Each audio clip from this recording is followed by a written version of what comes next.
Hello dear friends, आप सभी का वेलकम है तनु क्लासेस आर्टकॉम में। जैसे कि आप सबको पता है 1 फरवरी से आप लोगों की परीक्षा शुरू है और आप में से बहुत सारे छात्र ये डिमांड कर रहे थे कि सर हम लोगों का सिलेबस जो है कंप्लीट नहीं है, इसलिए आप कुछ ऐसा प्रश्न करवाइए जो सीधे सीधे बोर्ड एग्जाम में देखने को मिले। और उसी के डिमांड पर दोस्तों आज की वीडियो में हम लोग कुछ ऐसे गिना चुना हुआ प्रश्न लेके आए हैं जो आपके बोर्ड एग्जाम के लिए बहुत ही ज्यादा महत्वपूर्ण है। आप एक एक प्रश्नों को देखेंगे तो आपको लगेगा कि यही प्रश्न जो है एग्जाम में पूछेगा और पूछता भी है। जी हाँ, इस वीडियो में हम लोग वैसे चुने हुए प्रश्न को लाए हैं जो आपके बोर्ड एग्जाम में कई बार पूछा गया है और बहुत ही चांस है इस बार भी पूछने का। इसलिए मैं आप लोगों से हम्बल रिक्वेस्ट करूंगा, सभी प्रश्नों का आंसर आपको देना है। कम से कम आपको 70% या 60% का जवाब देना है। अगर आप 60% प्रश्न का जवाब देते हैं तो यकीन मानिए आपकी जो तैयारी है वो बहुत ही लाजवाब है। ठीक है, और अगर किसी का 60% से कम होता है तो फिर भी आपको नहीं घबराना है, अभी भी आपके पास वक्त है, आपको अच्छे से मेहनत करना है। तो ईमानदारी से किसी का भी नहीं देखेंगे, आपको अच्छे से प्रैक्टिस करना है और सभी प्रश्नों का आंसर देना है। और फिर से ध्यान रखिएगा, ये सभी प्रश्न ऐसा प्रश्न है जो बोर्ड एग्जाम में आपको सीधे सीधे देखने को मिल सकता है। ठीक है, शुरू करते हैं। पहला प्रश्न है आपके समक्ष, आपके स्क्रीन पर।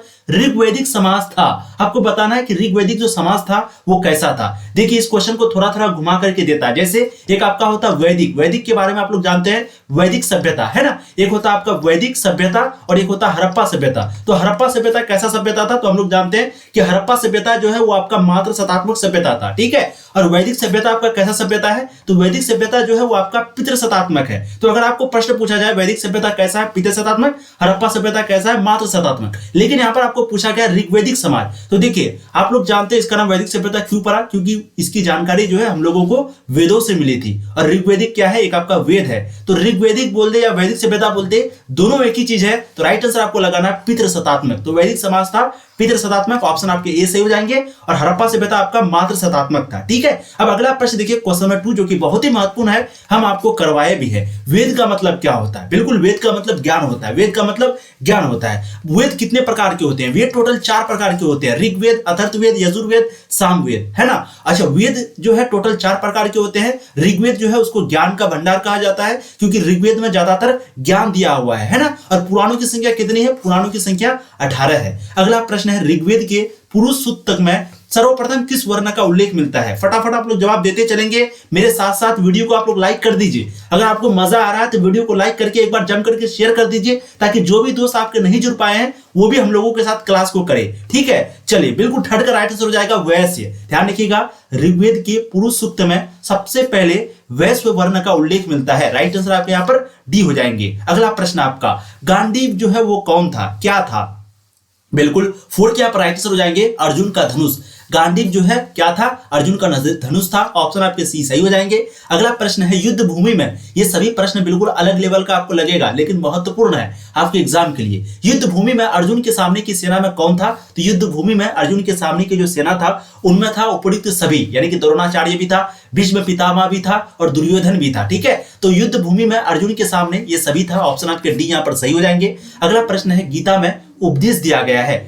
गीता में कौन सा उपदेश दिया गया है? कर्म करो या भविष्य की चिंता मत करो या कर्मफल हमारे हाथ में नहीं है। बिल्कुल राइट आंसर आपके डी हो जाएंगे। ध्यान देना है, आपको हमेशा पढ़ाई करना है, यानी कि आपको हमेशा कर्म करना है। आपको फ्यूचर का टेंशन नहीं लेना है कि एग्जाम कैसा जाएगा, नहीं जाएगा, क्वेश्चन हार्ड आएगा, इजी आएगा, क्या करेंगे नहीं करेंगे, तैयारी अच्छी नहीं है। आपको इसका टेंशन नहीं लेना है, फ्यूचर का आपको टेंशन नहीं लेना है। कर्मफल हमारे हाथ में नहीं है, हम लोग बस मेहनत कर सकते हैं, एग्जाम दे सकते हैं, और जो कर्मफल है वो हम लोगों के नहीं है, वो ऊपर वाले के हाथ में है। ठीक है, तो गीता में यही उपदेश दिया गया है। राइट आंसर आपके डी हो जाएंगे। वैसे सभी किताब में ये उपदेश दिया गया है। गोत्र किसका सूचक था? बहुत बढ़िया, बिल्कुल।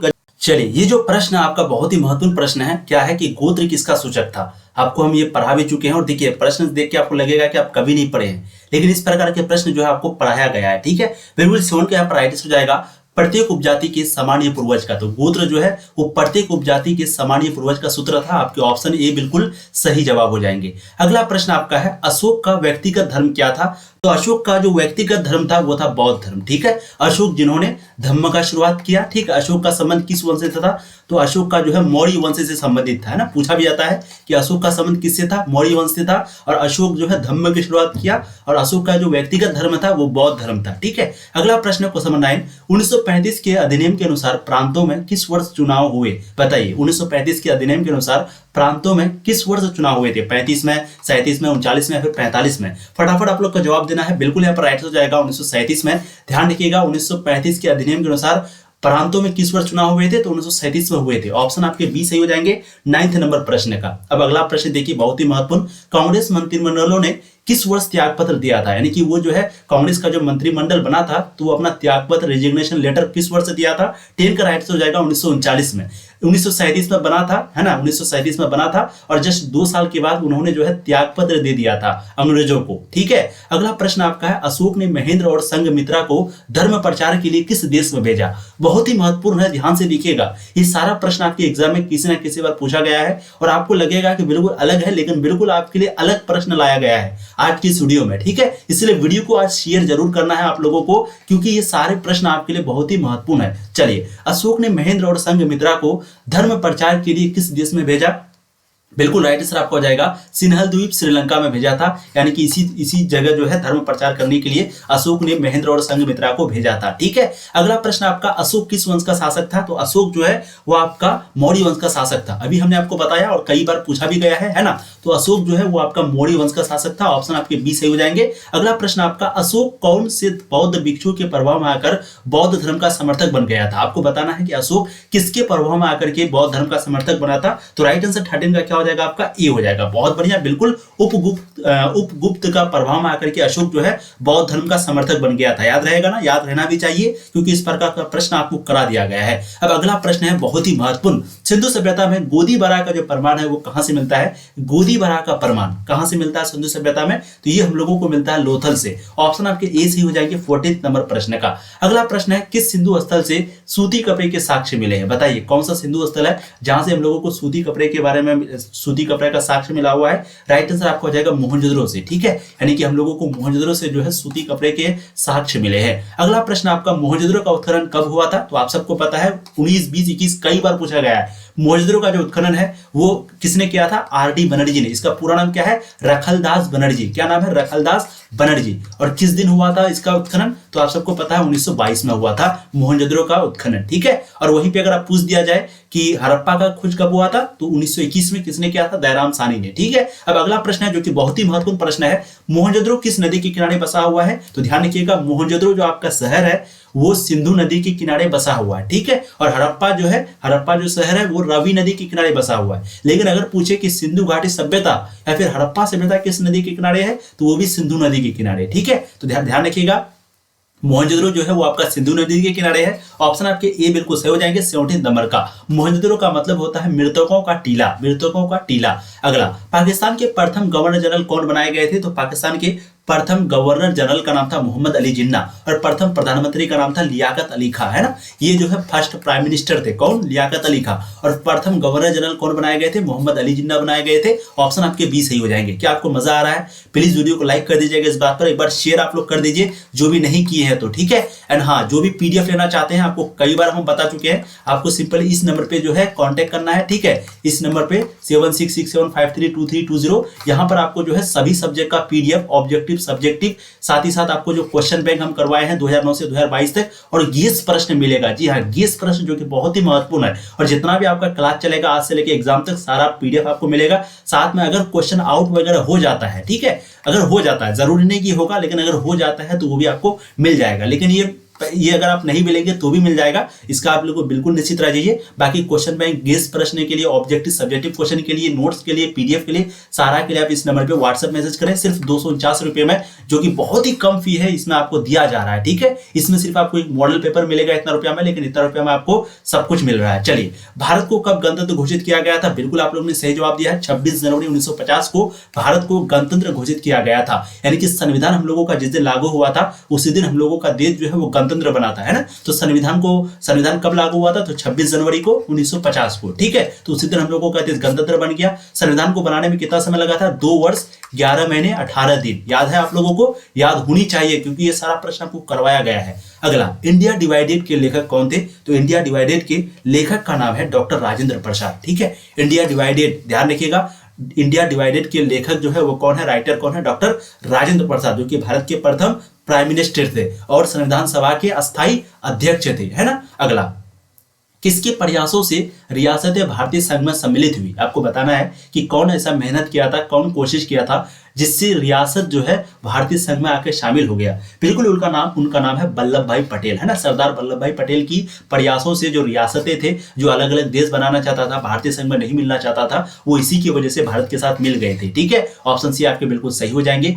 हिंदू महासभा की स्थापना कब हुई थी? तो हिंदू महासभा की जो स्थापना है 1915 में हुई थी। ऑप्शन आपके ए सही हो जाएंगे। बहुत बढ़िया, बहुत जबरदस्त, बिल्कुल लाजवाब आप लोग आंसर दे रहे हैं। ऐसे डियर मेहनत करनी है, दिन दुगुनी रात चौगुनी मेहनत करके अपने माँ बाप का, पूरे परिवार का नाम रोशन करना है और अपना भविष्य को बनाना है। ठीक है, यही 12th है जो कि आपको हर जगह काम देने वाला है। ये रिजल्ट आपको हर जगह काम आने वाला है। ठीक है, चलिए, ऑपरेशन जीरो आवर किस आंदोलन से संबंधित है? 23rd के राइट आंसर हो जाएंगे भारत छोड़ो आंदोलन। ऑपरेशन जीरो आवर ये जो है आपका भारत छोड़ो आंदोलन से संबंधित है। भारत छोड़ो आंदोलन जो कि 1942 में हुआ था, क्या आप लोग को पता है? असहयोग आंदोलन कब हुआ था? 1920 में। सविनय अवज्ञा आंदोलन कब हुआ था? 1930 में। सविनय अवज्ञा आंदोलन आपका 1930 में, असहयोग आंदोलन 1920 में, भारत छोड़ो आंदोलन 1942 में। ठीक है, और ऑपरेशन जीरो आवर जो है वो आपका भारत छोड़ो आंदोलन से संबंधित है। राइट आंसर सी हो जाएंगे। मुस्लिम लीग ने पाकिस्तान का प्रस्ताव कब पारित किया था? तो मुस्लिम लीग ने पाकिस्तान को जो प्रस्ताव है वो 1940 में पारित किया था। ठीक है, ऑप्शन डी सही हो जाएंगे 24 नंबर प्रश्न का। क्या बात है, बहुत बढ़िया, बहुत जबरदस्त। कुछ स्टूडेंट बोल रहे थे कि सर पीडीएफ में ये सारा ऑब्जेक्टिव भी रहेगा। बिल्कुल,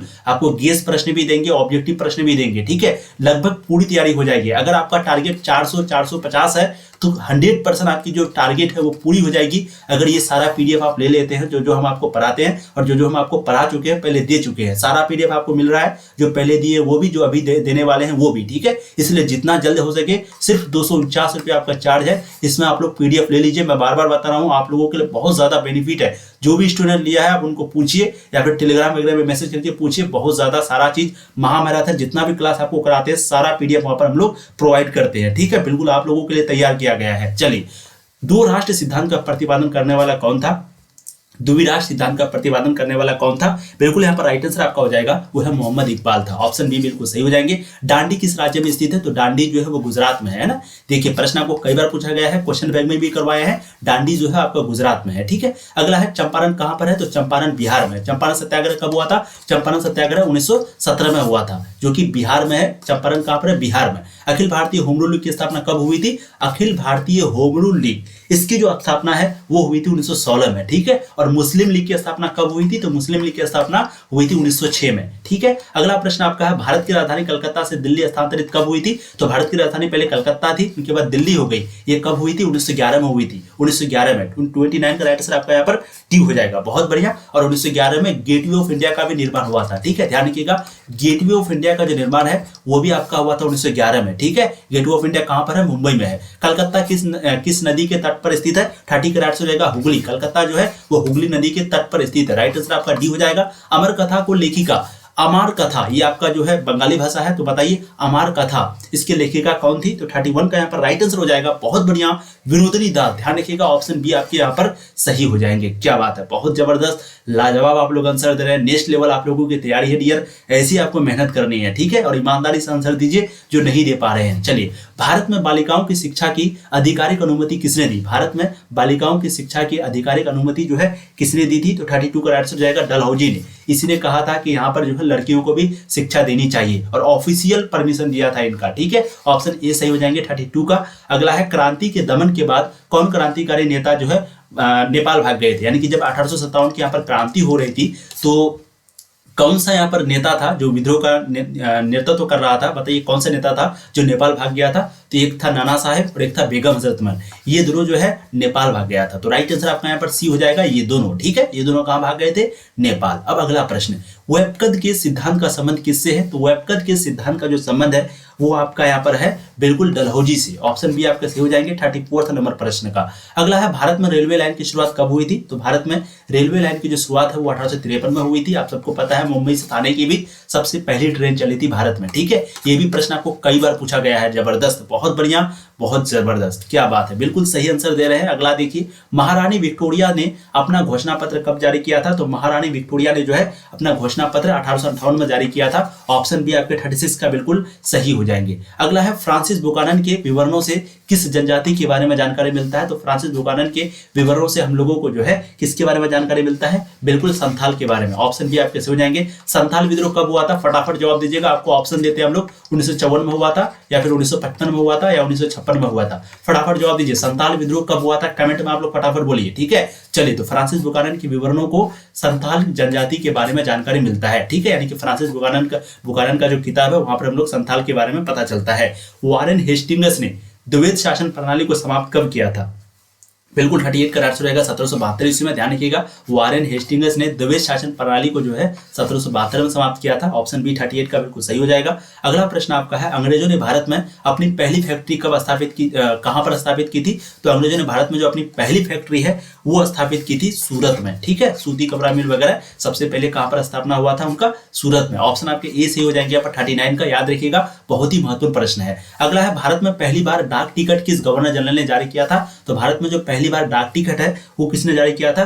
वो जारी किया था डलहौजी ने। याद है आप लोगों को? राइट आंसर क्या हो जाएगा? डी हो जाएगा। ये प्रश्न आपको करवाया गया है, बहुत ही महत्वपूर्ण प्रश्न है आपके लिए। ठीक है, अगला है, निम्न में से कौन मुगल शहजादी थी जो कि कवित्री थी, यानी कि वो पोएम वगैरह कविता वगैरह गाती थी? बताइए उनका नाम क्या था? वो मुगल शहजादी थी, है ना। 41 का आंसर रहेगा जहां आरा। ध्यान रखिएगा, जहां आरा जो है वो कवित्री थी, वो गाती भी थी। ऑप्शन आपके यहाँ पर ए बिल्कुल सही हो जाएंगे। ठीक है, हुमायूंनामा के रचनाकार कौन है? हुमायूंनामा के लेखक है गुलबदन बेगम। याद रहना चाहिए, मैं आपको बार बार रिवाइज करवाता हूं डियर, ताकि आपको तुरंत याद हो जाए। आपको बार बार दिमाग में, जब आप बार बार रिवाइज करेंगे जो हम लोग का दिमाग है ना, वो भी चीज को कैप्चर कर लेता है। ठीक है, इसलिए मैं बार बार रिवाइज करवाता हूं आप लोगों को। ठीक है, चलिए, हल्दी घाटी का युद्ध किस वर्ष हुआ था? हल्दी घाटी का जो युद्ध है वो हुआ था 1576 ईस्वी में। ऑप्शन सी आपके बिल्कुल सही हो जाएंगे। जब आप लोग एग्जाम दे के आएंगे तब आप लोग को समझ में आएगा कि सर क्यों बार बार बोल रहे थे, है ना। तानसेन का मकबरा कहां पर है? राइट आंसर क्या हो जाएगा आपका? ग्वालियर में। ध्यान रखिएगा, तानसेन का मकबरा जो है वो आपका ग्वालियर में है। ऑप्शन डी आपके सही हो जाएंगे। मुगलकालीन चित्रकला का चरमोत्कर्ष किसके काल में था? तो मुगलकालीन चित्रकला का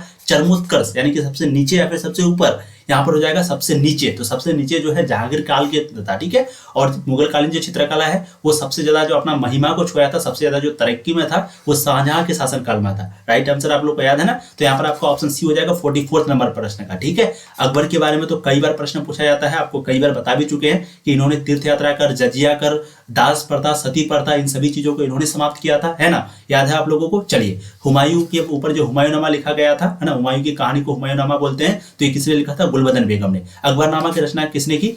अकबरनामा इनकी रचना किसने की थी? अबुल फजल ने। आईनी अकबरी की रचना किसने की थी? अबुल फजल ने। याद है आप लोगों को। चलिए, बहुत बढ़िया। बादशाहनामा की रचना किसने की थी? बताइएगा। बादशाहनामा एक किताब है आपका जो कि शाहजहां के ऊपर लिखा गया, बादशाहनामा, है ना। अबुल फजल का वो शिष्य था, क्या नाम था? अब्दुल हमीद लाहौरी। जी हाँ, बहुत जबरदस्त, बहुत बढ़िया। आईनी अकबरी अकबरनामा के किस खंड से संबंधित है? देखिए, बहुत ही इंपॉर्टेंट प्रश्न पूछा गया है। आपको पता है कि अकबरनामा का टोटल 3 भाग है। ठीक है, और तीसरा भाग कौन सा था? आईनी अकबरी। तो ये आपका हो जाएगा तृतीय खंड। ठीक है, तो आईनी अकबरी जो है अकबरनामा के किस खंड से संबंधित है? ये आपका तृतीय खंड से है। राइट आंसर 46 का आपका यहाँ पर सी हो जाएगा। क्या बात है, बहुत जबरदस्त। वीडियो को लाइक कर दीजिएगा। ऐसी बात पर चैनल पे पहली बार आए हैं, सब्सक्राइब भी आप लोग को कर लेना है, क्योंकि यहाँ पर आपको पूरी तरीके से तैयारी कराई जाती है। चलिए, किस ग्रंथ में भारत की कृषि व्यवस्था, जलवायु, आर्थिक स्थिति एवं सामाजिक स्थिति पर प्रकाश डाला गया है? बिल्कुल 47 का यहाँ पर राइट आंसर जो है वो हो जाएगा बाबरनामा। बाबरनामा में जो है यहाँ पर भारत की कृषि व्यवस्था के बारे में, वातावरण के बारे में, क्लाइमेट के बारे में, आर्थिक स्थिति, सामाजिक स्थिति, इन सारी चीजों के बारे में जिक्र किया गया है, दर्शाया गया है। ऑप्शन आपके ए यहाँ पर सही हो जाएंगे 47 नंबर प्रश्न का। बहुत जबरदस्त, बहुत बढ़िया। चलिए, अगला प्रश्न देखिए, यहाँ पर बहुत ही इंपॉर्टेंट है। अकबर के समय सूबों की संख्या कितनी थी? तो फटाफट आप लोग बताएंगे, अकबर के समय जो है सूबों की संख्या कितनी थी? तो अकबर के समय सूबों की संख्या जो है 15 थी, है ना। राइट आंसर आपका हो जाएगा ऑप्शन सी। अकबर जो है वो तृतीय शासक थे, यानी कि तीसरा शासक था मुगल साम्राज्य का। शासक कब बना था? 1556 में। और कब तक शासन किया था? 1605 तक। ठीक है, अकबर ने जो है पानीपत की द्वितीय लड़ाई को लड़ी थी। किनके बीच हुआ था? अकबर और हेमू के बीच में। याद है आप लोगों को ना। चलिए, अकबर ने दीन इलाही को चलाया था। दीन इलाही एक प्रकार का धर्म था जहां पर सभी धर्मों को आने की अनुमति थी। चलिए, हरिहर और बुक्का जो है वो किस वंश के संस्थापक थे? तो हरिहर और बुक्का जो कि विजयनगर साम्राज्य का स्थापना किया था 1336 में। ठीक है, और वो किस वंश के संस्थापक थे? तो वो जो है संगम वंश से। ठीक है, हरिहर और बुक्का जो है ये दोनों भाई था। 1336 में विजयनगर साम्राज्य का स्थापना किया था, और हरिहर और बुक्का जो है वो संगम वंश से संबंधित था। और वहीं पे जो आपका कृष्णदेव राय है वो तुलु वंश से था। याद रहेगा। चलिए, अगला प्रश्न आपका है, विजयनगर, सबसे पहले विजयनगर आने वाला विदेशी यात्री कौन था? तो सबसे पहले विजयनगर आने वाला जो विदेशी यात्री था निकोलो कोंटी था। बताइए आप लोग फटाफट, निकोलो कोंटी क्या है? विजयनगर आने वाला सबसे पहला विदेशी यात्री। बताइए 50 में से आप लोगों ने कितना सही किया? फटाफट जवाब दीजिएगा। और इस नंबर पे आप लोग कांटेक्ट करेंगे, फटाफट आप लोग जो है व्हाट्सएप मैसेज कीजिए। और जितना भी तरह का आपको पीडीएफ देते हैं, जैसे क्वेश्चन बैंक, महामैराथन, जितना भी क्लास का करवाए हैं, केस क्वेश्चन 2009 से 2022 तक का क्वेश्चन, ऑब्जेक्टिव सब्जेक्टिव क्वेश्चन, ठीक है, और स्पेशल क्वेश्चन जो आप लोगों के लिए तैयार किया जा रहा है, इस सारा प्रश्न जो है आपको दिया जाएगा सिर्फ और सिर्फ 249 रुपए में। जो नहीं लिए हैं वो फटाफट आप लोग ले लेंगे। और वेबसाइट भी आप लोगों के लिए बनाया गया है, जैसे आप सबको पता होगा, जिसको पता नहीं है सिंपली बता देते हैं, आपको अपने मोबाइल पे या फिर गूगल पे जाना है, ठीक है, वहां पर क्रोम ब्राउजर पर आपको क्लिक करना है और सर्च करना है तनु क्लासेस, स्पेलिंग आप लोग देख लीजिए तनु क्लासेस, और सबसे ऊपर में आपको क्लिक करना है, ठीक है, और वेबसाइट खुल जाएगा। यहाँ पर भी जो है आप अपना कम समय में बेहतर तैयारी कर सकते हैं, मॉडल सेट वगैरह पढ़ सकते हैं, साथ में आप लोग ऑब्जेक्टिव सब्जेक्टिव क्वेश्चन, ठीक है, सब्जेक्टिव तो अभी नहीं आया है, वो आ जाएगा। तो इस तरह का सारा प्रश्न जो है आप कम समय में अपनी तैयारी को और बेहतर बना सकते हैं, ठीक है। तो आप लोग जाइए अभी क्रोम ब्राउजर पर जाइए, वहां कम से कम 1 से 1.5 घंटा अच्छे से तैयारी कीजिए, प्रैक्टिस कीजिए, क्योंकि जितना आप प्रैक्टिस करेंगे आपका जो है उतना अच्छा होगा, कॉन्फिडेंस उतना अच्छा होगा, रिवाइज होगा तो आपको याद भी उतना अच्छा होगा, ठीक है। यहाँ पर टेस्ट के जैसा आपका सारा प्रश्न दिया गया है, तो आप जल्द से जाएं गूगल पे क्रोम ब्राउजर पर, वहां पर सर्च करें तनु क्लासेस और अपनी तैयारी को और बेहतर बनाएं और अपना रिजल्ट को और अच्छा बनाएं और अपने पिताजी, अपने माँ और अपने पूरे परिवार का नाम रोशन करें, ठीक है। Thank you so much. ऐसी पढ़ाई करते रहिए। All the very best. Thank you.